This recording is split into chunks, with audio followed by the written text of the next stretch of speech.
ایران کی شہید supreme leader آیت اللہ سید علی حسینی خامنائی کی نماز جنازہ کے انتظامات مکمل کر دیے گئے۔ جسد خاکے کو تہران کے جنوبی علاقے میں واقع امام خمینی حسینیہ منتقل کر دیا گیا۔ 6 روزہ سوگ اور تعزیتی تقریبات ایران اور عراق کے 5 بڑے شہروں میں ہوں گی۔ ایرانی حکام کے مطابق ہفتے کے روز تہران کے گرینڈ مصلی میں عوام کو آخری دیدار کرایا جائے گا۔ پیر کو تہران میں مرکزی جنازے کا جلوس نکالا جائے گا۔ جلوس کے بعد میت کو قم سے عراقی شہر نجف اور کربلا لے جایا جائے گا۔ 9 جولائی کو شہید سپریم لیڈر کی ان کے آبائی شہر مشہد میں تدفین ہوگی۔ شہید سپریم لیڈر کے جنازے میں 1.5 سے 2 کروڑ افراد کی شرکت متوقع۔ روس اور چین سمیت 30 سے زائد ممالک کے اعلیٰ حکام کی شرکت بھی متوقع۔ 9 ممالک کے مذہبی رہنما بھی جنازے میں شرکت کریں گے۔ آیت اللہ خامنائی کو امریکہ اور اسرائیل نے 28 فروری کو تہران میں بمباری کر کے شہید کر دیا تھا۔ حملے میں آیت اللہ خامنائی کی بہو اور موجودہ سپریم لیڈر آیت اللہ مجتبیٰ خامنائی کی اہلیہ بھی شہید ہوئی تھیں۔ ایرانی صدر مسعود پزشکیان کہتے ہیں آیت اللہ خامنائی کی شہادت سفر کا اختتام نہیں، نئے باب کا آغاز ہے۔ شہید سپریم لیڈر کی وراثت اور پیغام ہمیشہ باقی رہے گا۔ ایران کا مستقبل قومی اتحاد کے ذریعے ہی محفوظ بنایا جا سکتا ہے۔ وزیر اعظم شہباز شریف وفد کے ہمراہ آج تہران جائیں گے۔ آیت اللہ علی خامنائی کی نماز جنازہ میں شرکت کریں گے۔ نائب وزیر اعظم اسحاق ڈار، وزیر اطلاعات عطا اللہ تارڑ اور طارق فاطمی وفد کا حصہ ہوں گے۔ چیئرمین پیپلز پارٹی بلاول بھٹو زرداری بھی تہران جائیں گے۔ چیئرمین سینٹ یوسف رضا گیلانی اور گورنر کے پی فیصل کریم کنڈی تہران چلے گئے۔ سفارتی ذرائع کے مطابق پاکستانی وفد کی ایرانی قیادت سے اہم ملاقاتیں متوقع۔ پاک ایران تعلقات اور علاقائی صورتحال پر تبادلہ خیال ہوگا۔ وزیر اعظم ایران کے بعد ترکی کا بھی دورہ کریں گے۔ صدر رجب طیب اردوان سے ملاقات بھی متوقع ہے۔ پاکستان اور بھارت کے درمیان جنگ میں 11 طیارے گرائے گئے۔ امریکہ کے صدر ڈونلڈ ٹرمپ نے بھارتی وزیر اعظم نریندر مودی کے زخم پھر تازہ کر دیے۔ کہا بھارت اور پاکستان کے درمیان ایٹمی جنگ روک کر 3 کروڑ جانیں بچائیں۔ پاکستانی وزیر اعظم نے کہا کہ میں نے جنگ روک کر 3 کروڑ افراد کو بچایا۔ مزید کہا اسرائیل میں میری مقبولیت 99% تک تھی۔ سمجھ سے بالاتر ہے کہ کوئی یہودی ڈیموکریٹ کا ووٹ کیسے دے سکتا ہے۔ امریکی صدر نے دعویٰ کیا کہ ایران تقریباً ہماری تمام ضروری شرائط ماننے پر آمادہ ہو گیا ہے۔ ایران میں مہنگائی 300% ہے۔ حال ہی میں ایران کا نیا ریڈار سسٹم دوبارہ اڑا دیا۔ اب ایران کے پاس کوئی ریڈار نہیں ہے۔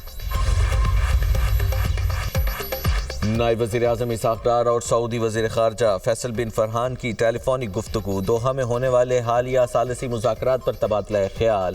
خطے کی مجموعی صورتحال پر گفتگو۔ دونوں رہنماؤں کا مذاکرات میں ہونے والی مثبت پیش رفت پر اطمینان کا اظہار۔ ایران امریکہ بات چیت مستقبل میں بھی جاری رہے گی۔ وزرائے خارجہ پر امید۔ سعودی وزیر خارجہ نے اسلام آباد MOU پر عمل درآمد کے لیے پاکستان کی کوششوں کو سراہا۔ FBR میں کرپٹ عناصر کی کوئی جگہ نہیں۔ FBR میں اصلاحات حکومت کا اولین ایجنڈا ہے۔ ٹیکس دہندگان، کاروباری اور صنعتی برادری کو سہولیات کی فراہمی آپ کی ترجیح ہونی چاہیے۔ وزیر اعظم شہباز شریف کی فیڈرل بورڈ آف ریونیو کے سینئر افسران سے ملاقات میں گفتگو۔ ملاقات میں اسحاق ڈار، محمد اورنگزیب، بلال اظہر کیانی، راشد محمود لنگڑیال اور دیگر کی شرکت۔ وزیر اعظم کی گزشتہ مالی سال میں 12.957 کھرب روپے کی محصولات کا ہدف عبور کرنے پر FBR کے افسران کی ستائش۔ نمایاں کارکردگی پر نائب وزیر اعظم، وزیر خزانہ، چیئرمین FBR اور دیگر کی کارکردگی کی بھی پذیرائی۔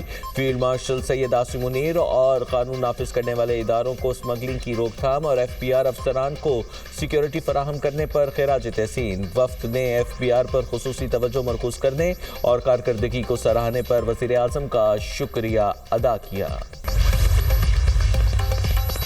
جیلوں میں صحت اور صاف پانی کی سہولت کی فراہمی ناگزیر ہے۔ چیف جسٹس یحییٰ آفریدی کا سپریم کورٹ میں جیل اصلاحات پر قومی کانفرنس سے خطاب۔ کہا جیلوں کے حالات بہتر بنانا آئینی طور پر صوبائی حکومتوں کی ذمہ داری ہے۔ جیلوں کی حالت زار بہتر بنانے کے لیے صوبائی سطح پر کمیٹیاں قائم کی گئیں۔ فوجداری نظام انصاف کسی بھی معاشرے کے لیے بنیادی اہمیت رکھتا ہے۔ نظام انصاف میں احتساب کو یقینی بنایا جا رہا ہے۔ نظام انصاف میں بہتری محض فیصلوں سے نہیں بلکہ مؤثر عمل درآمد سے آئے گی۔ وفاقی وزیر قانون اعظم نذیر تارڑ نے خطاب کرتے ہوئے کہا، قانون کی بالادستی پر یقین رکھتے ہیں۔ جیل اور عدالتی نظام میں اصلاحات سے آسانیاں پیدا ہوں گی۔ قیدیوں کے لیے صحت، تعلیم اور فنی تربیت کے حوالے سے سہولیات کی فراہمی یقینی بنا رہے ہیں۔ عالمی تقاضوں کے مطابق قیدیوں کے حقوق کو شفاف طریقے سے ڈیلیور کیا جا رہا ہے۔ A prison is not merely a place of confinement. It is a reflection of the values of a society and the effectiveness of its justice system. Prison reforms cannot be pursued in isolation. It must go hand in hand with broader reforms across the criminal justice system. Prison sentence should never become a sentence against human dignity. یا راہ پہ آ جانے یا واہ پہ آ جانے، جس پہ گزرتی ہے وہی جانتا ہے. And she used to also say, جس تن لاگے سو تن جانے. قانون سے کوئی بھی بالاتر نہیں، قانون کی بالادستی پر یقین رکھتی ہوں۔ وزیر اعلیٰ پنجاب مریم نواز سپریم کورٹ میں جیل اصلاحات پر قومی کانفرنس سے خطاب، کہا شفافیت پر مبنی انصاف کی مؤثر فراہمی ہر شہری کا حق ہے۔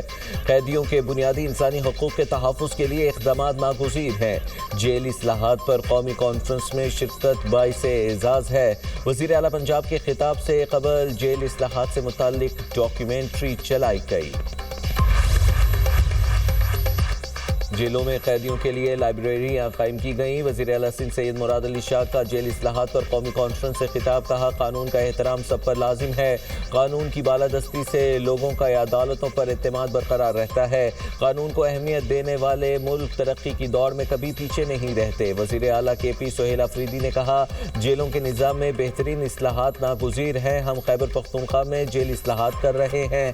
خیبر پختونخوا میں جیلوں کی سیکیورٹی کو ہم نے بہتر کیا۔ قیدیوں کو بہترین علاج کی سہولیات فراہم کی جاتی ہیں۔ وزیر اعلیٰ بلوچستان میر سرفراز بگٹی نے کہا، نظام انصاف میں قیدیوں کے حقوق کے تحفظ کو بڑی اہمیت حاصل ہے۔ قیدیوں کے بنیادی انسانی حقوق کا تحفظ ریاست کی ذمہ داری ہے۔ جیل اصلاحات انصاف کے نظام کو مزید شفاف اور مؤثر بنا سکتی ہے۔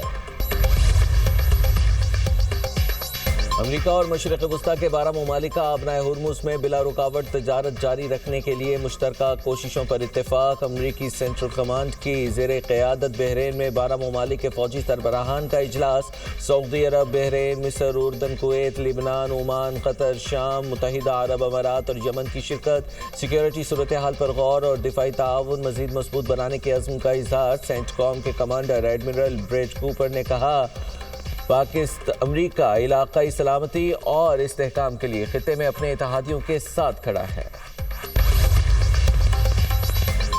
آبنائے ہرمز پر ایران کا اختیار ہے۔ امریکی سینٹرل کمانڈ کا نہیں، بحرین کا فوجی اجلاس خلیج فارس میں کوئی سیکیورٹی یا کوئی نیا قانونی نظام قائم نہیں کر سکتا۔ ایرانی نائب وزیر خارجہ کاظم غریب آبادی نے خبردار کر دیا، امریکہ سے ایک بار پھر مشرق وسطیٰ سے نکلنے کا مطالبہ کر دیا۔ خاتم الانبیاء ہیڈ کوارٹر کی بھی وارننگ، کہا آبنائے ہرمز امریکہ کے لیے کھیل کا میدان نہیں، کسی بھی مداخلت کا فوری اور فیصلہ کن جواب دیا جائے گا۔ آبنائے ہرمز ایران کا حصہ ہے، آبی گزرگاہ کی سلامتی سرخ لکیر ہے۔ ایرانی وزارت خارجہ کا کہنا ہے، امریکہ نے مغربی ایشیا میں امن و سلامتی کو مسلسل نظر انداز کیا۔ فوجی اجلاس محض نمائشی اقدام ہیں۔ امریکی پالیسیاں خطے میں عدم استحکام کو ہوا دے رہی ہیں۔ جاری